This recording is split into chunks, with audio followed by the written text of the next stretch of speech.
I started filming my hunts basically as an avid TV show hunter watcher, so to speak.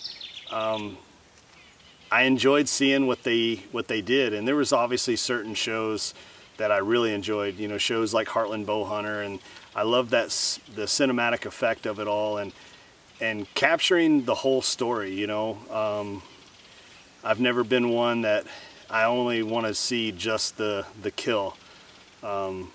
I want to see what went into the hunt, what went into the struggles, why was that food plot put there, and how was it put in, and how did the deer come in? How did he react? You know, every whitetail buck that I've ever chased or pursued, they all have their own unique personality.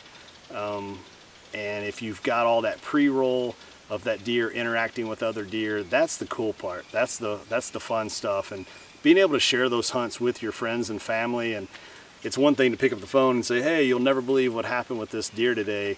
You know, he came in and he did this and he did that. It's easier just to say, hey, let me pop this video in and watch this, you know. I remember somebody telling me once before, if you don't get it on video, it didn't happen. And maybe that's true, but just being able to share your stories and relive those moments that happen in the woods, because they only happen one time. If I could only watch one of my hunts, only one, it would be the fall of 2015. That was my last season as a resident in the state of Kentucky, and that was a bittersweet season. You know, Kentucky's the state that I cut my teeth on, chasing whitetails and eastern turkeys. So going into that season, I really wanted to document everything that happened, you know, because that may be the last time that I actually get to go through that process of a full season of scouting deer.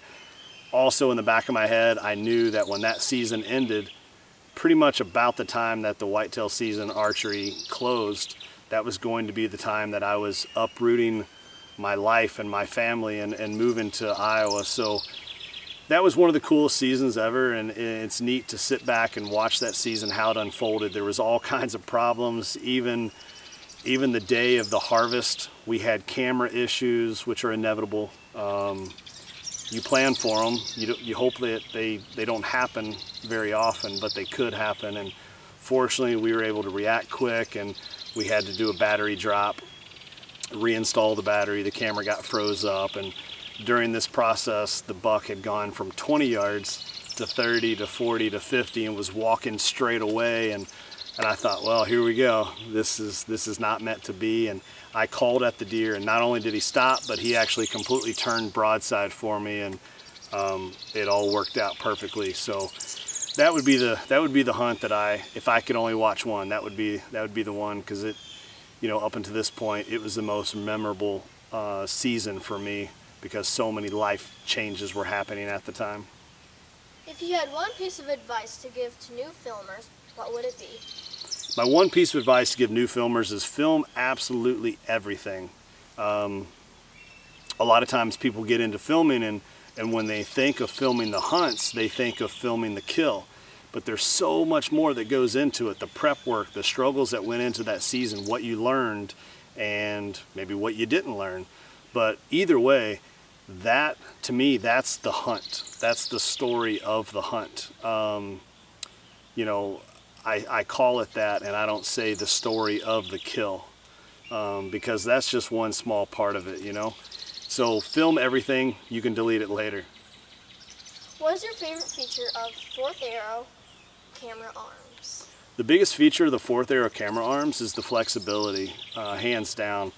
You know, when I pick a particular area that I want to hunt, it's not, I don't pick the tree, so to speak. So if there is no trees, but I know that I'm in the area that I need to be to increase my odds, or to kind of like slicing the pie with the wind, you know, how I want to cheat the wind and try to beat the deer's nose. Maybe it's a ground blind setup if there's not any trees, but if there is a particular tree that just happens to be in that area, not all trees are straight. So having that flexibility that I know that I can mount that camera arm on any angle whatsoever, then that's the biggest feature for me.